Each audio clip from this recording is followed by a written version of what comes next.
السلام علیکم ورحمۃ اللہ وبرکاتہ۔ آج کی اس ویڈیو میں ہم آپ کو ایک ایسا وظیفہ بتائیں گے جس کے پڑھنے سے آپ کی رزق میں برکت ہوگا اور زندگی کی خوشحالی سے مالا مال ہوگا۔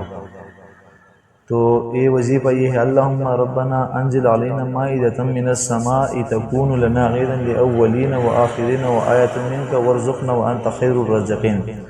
سورۃ المائدہ آیات نمبر 114۔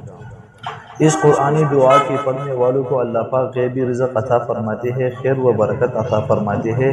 جہاں کہیں سے رزق کا کوئی وسیلہ نظر نہ آ رہا ہو، مایوسی اور نا امیدی کی عطا گہرائی میں گھرے شخص پر سے پریشانی دور ہو جاتی ہے۔ اس شخص کا دسترخوان نہایت ہی وسیع ہو جاتا ہے۔ اللہ پاک کی فضل و کرم سے نسلوں کے لیے رزق اور برکت کا سامان عطا ہو جاتا ہے۔